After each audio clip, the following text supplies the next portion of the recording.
Let's see. Well, I just wanted to share a few things. Quite frankly, whenever this idea came to mind, I'm one of those people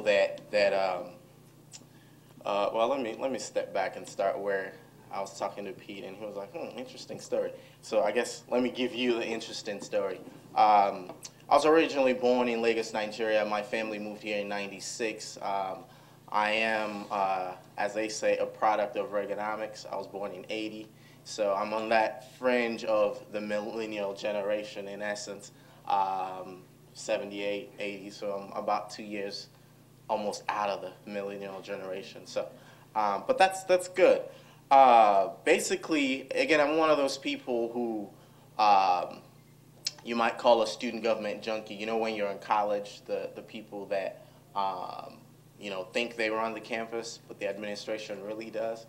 um, so for 2 years at my undergraduate institution at Missouri Western, I was elected student body president, and I ran in a third election, which I lost, but I don't usually talk about that one. Then I went on to the University of North Dakota, where I got my master's in business. Then now, as Pete was saying, I advise student government at the University of Missouri.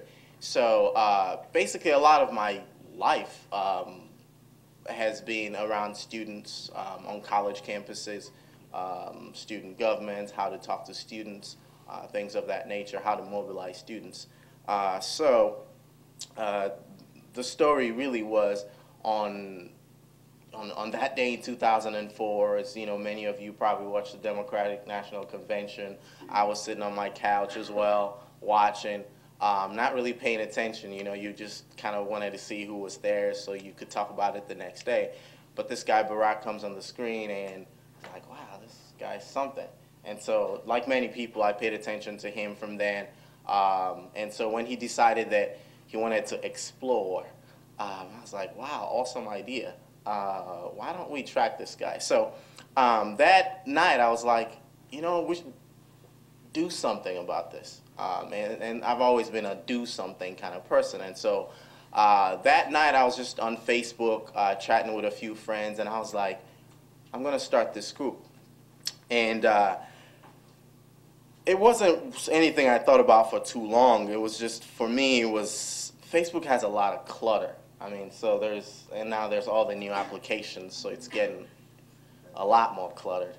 And so my idea was just to go and to create something that you can visualize.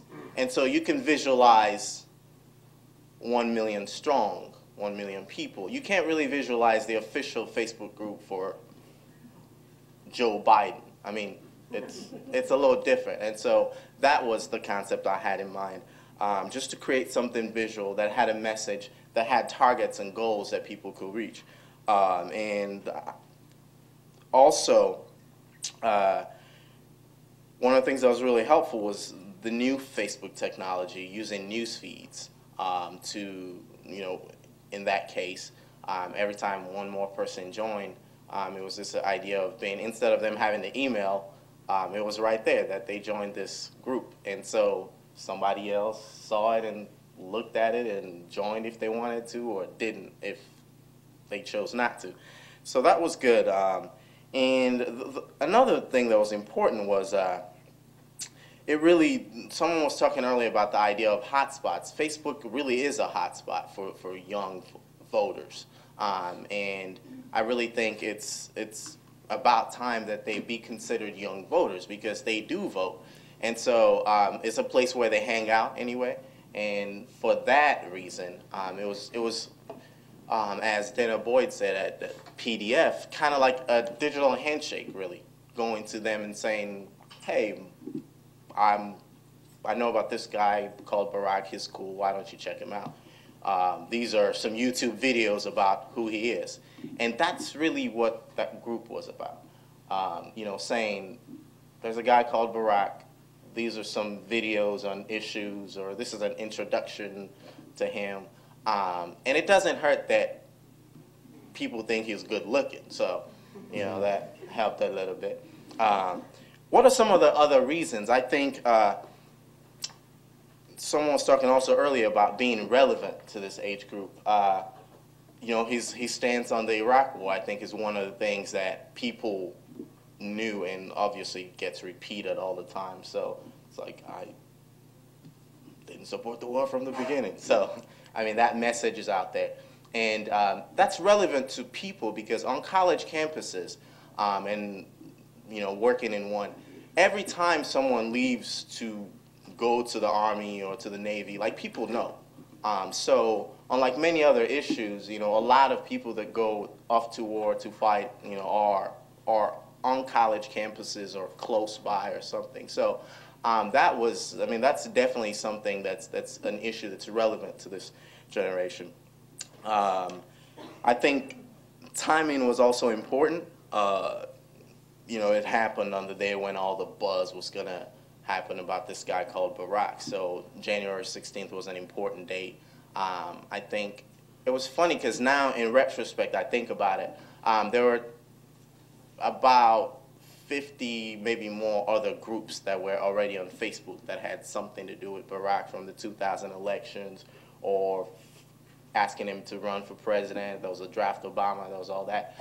But college students operate at night, and I started at about 8 o'clock. It's really weird. Called like 10, 20 friends, like, hey, I started this group, why don't you join? And call, you know, tell your friends to join. And by the morning, it had, you know, gone over 1,000 members. Then I knew it was onto something at that point. But I think the timing was important, not only, you know, the June 16 timing, but once it got viral, starting at, you know, the time. And now I think about it only in retrospect. It wasn't all calculated, but, you know, you go back and you think about how did it happen? And I think that was one of the important things. Staying relevant to this generation, jobs. It took me 6 months to you know, find a job right after I got out of college, even though I had a good idea of what I wanted to do. And so, you know, that's one of the things that Barack does talk about it, and so that resonates with this audience. Let me talk more about the significance of the group now going forward. It's easy to realize that it's not the campaign. It's 1 million strong for Barack. It's not the Obama campaign or Obama for America. But there's several things. You know, obviously this campaign particularly talks about, you know, trying to have every citizen be engaged. And so that's really important.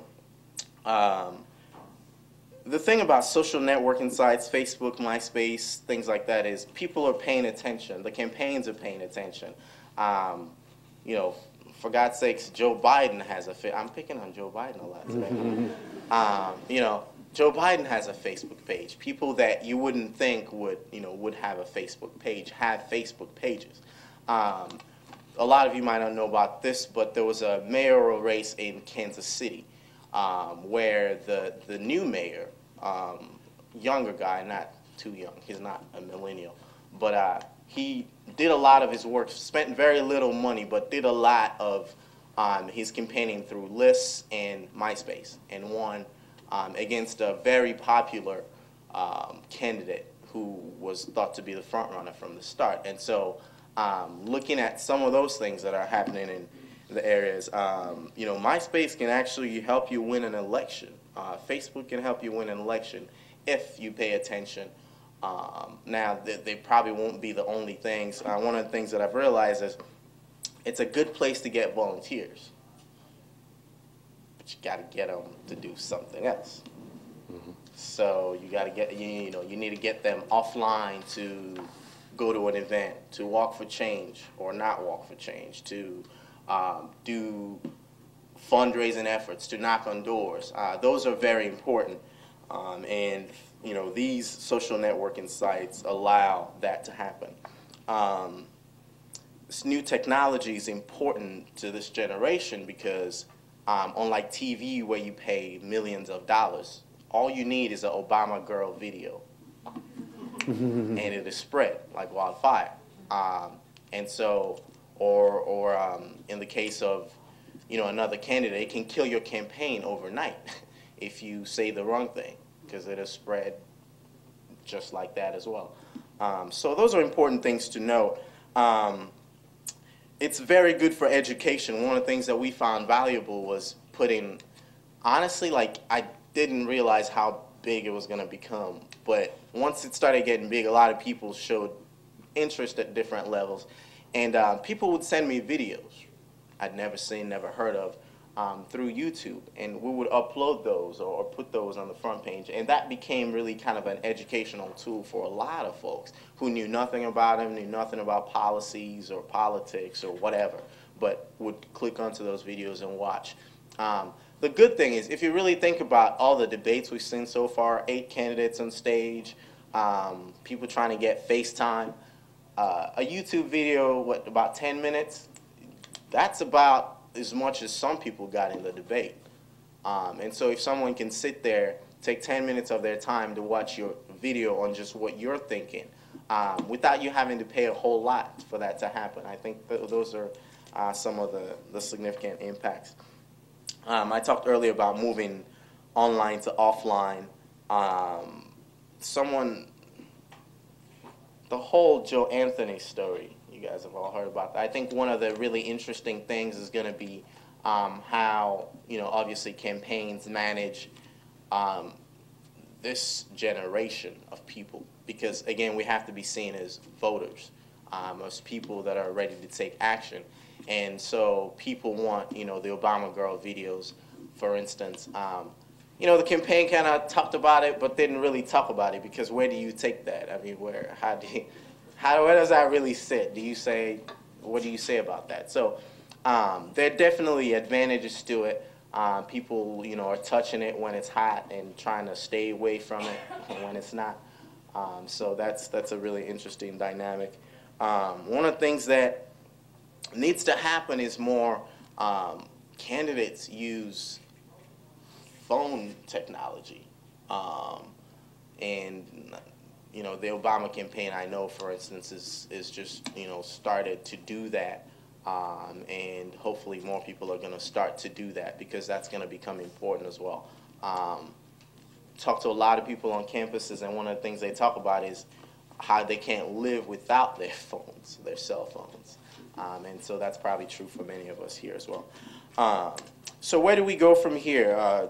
Very important for us. We're looking forward to some of the software that's going to be coming out to allow voters to register on Facebook, online, and things like that. That's going to be important to get those people registered, and also to get them out to vote. And the grand question is, do you want to get to 1 million? Everybody asks that. And I'll give you the answer is yes, sure. But that's not as important as getting those people that are on there to do something. And so that's really what our focus is. So again, the answer is yes, but would rather have the people there do something about being there. And so that's it. Thank you. Thank you, Farouk.